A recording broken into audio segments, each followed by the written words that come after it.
ಎಲ್ಲರಿಗೂ ನಮಸ್ಕಾರ. Welcome to my YouTube channel. ಇವತ್ತು ಬೆಳಗ್ಗೆ ಬೇಗ ಎದ್ದು ನಾನು, ನನ್ನ ಹಸ್ಬೆಂಡು, ನಮ್ಮ ಅತ್ತೆ, ನಮ್ಮ ಮಾವ, ನಾವು 4 ಜನನು ದೇವಸ್ಥಾನಕ್ಕೆ ಹೋಗೋಣ ಅಂತ ಹೊರಟ್ವಿ. ಏನಪ್ಪ ಯಾವ ದೇವಸ್ಥಾನಕ್ಕೆ ಹೋಗ್ತಿದ್ದಾರೆ ಅಂತ ಅನ್ಕೊಂಡ್ರ?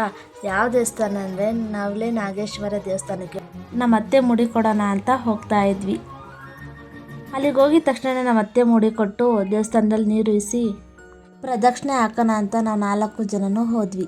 ಪ್ರದಕ್ಷಿಣೆ ಎಲ್ಲ ಹಾಕಾದ್ಮೇಲೆ ನಾವು ಬಂದಿದ್ದೆ ದೇವ್ರ ದರ್ಶನ ಮಾಡೋಣ ಅಂತ. ದೇವ್ರ ದರ್ಶನ ಎಲ್ಲ ಮುಗಿಸ್ಕೊಂಡು ಕಲ್ಯಾಣಿ ಹತ್ರ ಬಂದು ಮೀನುಗಳನ್ನೆಲ್ಲ ನೋಡಿ ಪ್ರಸಾದ ತಿನ್ನೋಣ ಅಂತ ಹೋದ್ವಿ. ಅಲ್ಲಿ ಸೋಮವಾರ ಆಗೋದ್ರಿಂದ ಇವತ್ತು ಪಾಯಸ, ಬಾಳೆಹಣ್ಣು ರಸಾಯನ, ಅನ್ನ ಸಾಂಬಾರು ಕೊಡ್ತಾ ಇದ್ರು. ನೀನ್ ಈ ತರ ಅಂತ ಬಿಕ್ಕಳ್ತಾ ಇದ್ರೆ ನನಗೆ ತಿಕ್ಕಲಿ ಹಿಡಿಯುತ್ತೆ. ನೆಕ್ಸ್ಟ್ ನಾವು ಹೊರಟಿದ್ದೆ ಶ್ರೀ ಭಗವತಿ ಭಗಮಾಲಿನಿ ದೇವಸ್ಥಾನಕ್ಕೆ. ನಾನು ಈ ದೇವಸ್ಥಾನ ನೋಡಿ ಫಿದಾ ಬಿಟ್ಟೆ.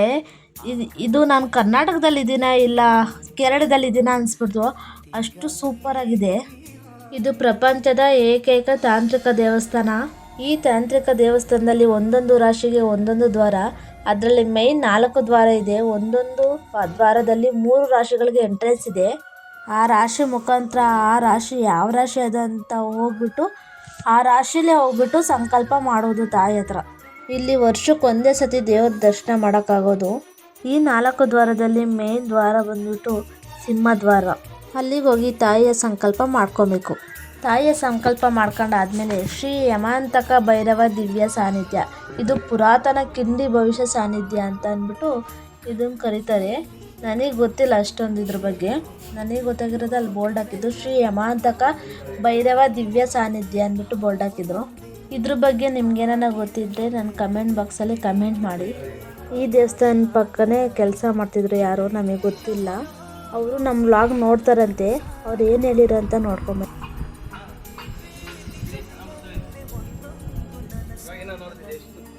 ಹೌದಾ? ನಮ್ಮ ಮನೆಯವರು ಅವರಿಗೆ ಒಂದು ಥ್ಯಾಂಕ್ಸ್ ಹೇಳಿಲ್ಲ. ನಾನು ಈ ವಿಡಿಯೋ ಮೂಲಕ ಹೇಳ್ತಿದ್ದೀನಿ, ತುಂಬ ಥ್ಯಾಂಕ್ಸ್. ನಮ್ಮ ರೀಲ್ಸು, ನಮ್ಮ ವ್ಲಾಗ್ ಎಲ್ಲ ನೋಡಿ ನೀವು ಸಪೋರ್ಟ್ ಮಾಡಿ, ಲೈಕ್ ಮಾಡಿ. ನಮ್ಮನ್ನು ನೋಡಿ ಕಂಡಿಡಿದು ಮಾತಾಡ್ಸ್ತಿರಲ್ಲ, ಈ ಪ್ರೀತಿಗೆ ನಾವು ಯಾವತ್ತಿದ್ರೂ ಚಿರಋಣಿ. ನೆಕ್ಸ್ಟ್ ದೇವಸ್ಥಾನ ಎಲ್ಲ ಮುಗಿಸ್ಕೊಂಡು ಮನೆಗೆ ಬಂದ್ವಿ. ಭೂಮಿ ಹುಟ್ಟಿದ ಮೇಲೆ ಭೂಮಿ ಋಣ ತೀರಿಸ್ಬೇಕು. ನಿನ್ ಕ್ಯಾಮ್ಯಾನಿ ಮಾಡು, 2 ಅಕ್ಷರ ಕಲಿ, ಜ್ಞಾನಿ ಆಗು, ಗುಬ್ರಾಕಣಂತೂ ಮನೆ ಬೇಡ. ಸಲಗರಕ್ಕೆ ಹೋಗಿ ಒಂದು ಸ್ಟ್ರಾಂಗ್ ಕಾಫಿ ಕುಡ್ದು ನೆಕ್ಸ್ಟ್ ಹೋಗಿದ್ದೆ ಗೋಲ್ಗೊಪ್ಪ ತಿನ್ನೋಣ ಅಂದ್ಬಿಟ್ಟು. ಗೋಲ್ಗೊಪ್ಪನ ನಮ್ಮ ಮನೆಯವ್ರು ಒಬ್ಬರೇ ತಿಂದಿದ್ದು, ಯಾಕಂದರೆ ಅವ್ರಿಗೆ ಫೇವ್ರೆಟ್ ಗೋಲ್ಗೊಪ್ಪ ಅಂದ್ಬಿಟ್ಟು. ನನಗೆ ಅಷ್ಟೊಂದು ಇಷ್ಟ ಆಗಲ್ಲ ಗೋಲ್ಗೊಪ್ಪ. ನಾನು ಜ್ಯೂಸ್ ಕುಡಿಯೋಣ ಅಂದ್ಬಿಟ್ಟು ಜ್ಯೂಸ್ ಅಂಗಡಿ ಹತ್ರ ಹೋಗಿ ಇದನ್ನೆಲ್ಲ ಕಣ್ಣಿಂದ ನೋಡಿ ಕಂಗಾಲ ಆಗ್ಬಿಟ್ಟಿದ್ದೀನಿ. ನಾವು ಬಂದಿದ್ದೆ ಚಾರ್ವಿ ಗೌಡ್ರ ಕೆಫೆಗೆ. ಅಲ್ಲಿ ಬಂದ್ಬಿಟ್ಟು ಒಂದು ಆ್ಯಪಲ್ ಜ್ಯೂಸ್ ಹೇಳಿದೆ. ಆ್ಯಪಲ್ ಜ್ಯೂಸ್ ಕೊಟ್ಟರು. ಆ್ಯಪಲ್ ಜ್ಯೂಸ್ ಕುಡ್ಕೊಂಡು ಸೀದಾ ಬಂದಿದ್ದೆ ನಾವು ನಮ್ಮ ಮನೆ ಕಡೆಗೆ. ಸ್ವಲ್ಪ ಹೊತ್ತು ರೆಸ್ಟ್ ಮಾಡಿ ನಮ್ಮ ಅತ್ತೆನ ಹಾಸ್ಪಿಟ್ಲಿಗೆ ಕರ್ಕೊಂಡು ಹೋಗೋಣ ಅಂದ್ಬಿಟ್ಟು ಹಾಸ್ಪಿಟ್ಲಿಗೆ ಕರ್ಕೊಂಡು ಹೋಗ್ತಾಯಿದ್ವಿ. ನಾವು ಯಾವಾಗಲೂ ಹೋಗೋ ಆಸ್ಪತ್ರೆ ಸುಬ್ರಾವ್ ಆಸ್ಪತ್ರೆ. ಇವರು ಒಂಥರ ನಮಗೆ ಫ್ಯಾಮಿಲಿ ಡಾಕ್ಟ್ರ್ ಇದ್ದಂಗೆ. ಇವ್ರು ಇದ್ದಂಗೆ ಅಲ್ಲ, ಫ್ಯಾಮಿಲಿ ಡಾಕ್ಟ್ರೇ ಇವರು. ನಮ್ಮ ಫ್ಯಾಮಿಲಿ ಯಾರಿಗೆ ಹುಷಾರಿಲ್ಲ ಅಂದ್ರೂ ನಾವು ಬರೋದೇ ಸುಬ್ರಾವ್ ಡಾಕ್ಟ್ರ್ ಹತ್ರ. ಇವ್ರ ಹತ್ರ ಬಂದರೆ ನಮಗೆ ಹುಷಾರಾಗ್ಬಿಡುತ್ತೆ, ಅದಕ್ಕೆ ನಾವು ಇಲ್ಲಿಗೆ ಬರೋದು.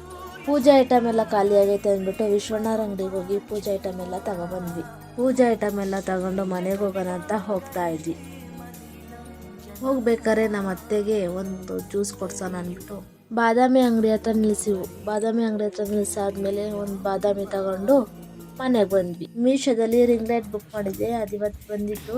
ಅನ್ಬಾಕ್ಸ್ ಮಾಡೋಣಂತ ಮಾಡ್ತಾ ಇದ್ದೆ. ಅನ್ಬಾಕ್ಸ್ ಮಾಡೋಕ್ಕಿಂತ ಮುಂಚೆ ವಿಡಿಯೋ ಮಾಡಿದ್ದೆ, ಅದು ವಿಡಿಯೋ ಆಗಿರಲಿಲ್ಲ. ಅನ್ಬಾಕ್ಸ್ ಆದಮೇಲೆ ಮತ್ತೆ ವಿಡಿಯೋ ಮಾಡ್ಕೊಂಡೆ. ಇದು ಯಾವ ಥರ ನನಗೆ ಜೋಡ್ಸೋದು ಗೊತ್ತಾಗ್ತಿರ್ಲಿಲ್ಲ. ಆವಾಗ ನನ್ನ ನಾದಿನಿ, ನಮ್ಮ ಹಸ್ಬೆಂಡ್ ಇಬ್ಬರು ಬಂದರು. ಯೂಟ್ಯೂಬಲ್ಲಿ ನೋಡ್ಕೊಂಡು ವಿಡಿಯೋ ಒಂದೊಂದೇ ಮಾಡ್ತಾ ಇದ್ದೆ. ಅವರಿಬ್ಬರು ಸುಮ್ಮನೆ ಕೂತ್ಕೊಂಡು ನೋಡ್ತಾ ಇದ್ರು. ಆಮೇಲೆ ನನಗೂ ಹಾಕಕ್ಕೆ ಬರ್ತಿಲ್ಲ ಅಂದ್ಬಿಟ್ಟು ಅವರಿಬ್ಬರು ಬಂದರು. ವಿಡಿಯೋದಲ್ಲಿ ನೋಡ್ಕೊಂಡು ಅವರು ಸೆಟ್ ಮಾಡ್ತಾಯಿದ್ರು. ನಾನು ಸುಮ್ಮನೆ ಕೂತ್ಕೊಂಡು ನೋಡ್ತಾ ಇದ್ದೆ. ಅವಾಗ ನಾನು ಉಲ್ಟಾ ಪಲ್ಟಾ ಸೆಟ್ ಮಾಡಿಬಿಟ್ಟಿದ್ದೆ ಎಲ್ಲ. ನನಗೆ ಗೊತ್ತಾಗಿರಲಿಲ್ಲ ಯಾವ ಥರ ಮಾಡಬೇಕು ಅಂದ್ಬಿಟ್ಟು. ಆಮೇಲೆ ಅವರಿಬ್ಬರು ಬಂದು ಕರೆಕ್ಟಾಗಿ ಸೆಟ್ ಮಾಡಿ ಆದಮೇಲೆ ತಡಿ ನೋಡೋಣ ಲೈಟಿಂಗ್ಸ್ ಯಾವ ಥರ ಬರ್ತೈತೆ ಅಂದ್ಬಿಟ್ಟು ನೋಡ್ತಾ ಇದ್ವಿ. ಚೆನ್ನಾಗಿ ಬರ್ತಿತ್ತು. ತಡಿ ಒಂದು ರೀಲ್ಸ್ ಮಾಡೋಣ ಅಂದ್ಬಿಟ್ಟು ರೀಲ್ಸ್ ಮಾಡಿ ಅಪ್ಲೋಡ್ ಮಾಡಿದ್ದೀನಿ. ನನ್ನ ಇನ್ಸ್ಟಾಗ್ರಾಮಲ್ಲಿದೆ, ರೋಡಿ ಕ್ವೀನ್ ಆಶ್ ಅಂದ್ಬಿಟ್ಟು ಹೋಗಿ ನೋಡಿ, ಲೈಕ್ ಮಾಡಿ. ಈ ವ್ಲಾಗ್ ಇಲ್ಲಿಗೆ ಎಂಡ್ ಮಾಡ್ತಾಯಿದ್ದೀನಿ. ಪ್ಲೀಸ್ ಎಲ್ಲರೂ ನನ್ನ ಯೂಟ್ಯೂಬ್ ಚಾನಲ್ನ ಸಬ್ಸ್ಕ್ರೈಬ್ ಮಾಡಿ, ಲೈಕ್ ಮಾಡಿ, ಶೇರ್ ಮಾಡಿ, ಕಮೆಂಟ್ ಮಾಡಿ. ಬಾಯ್.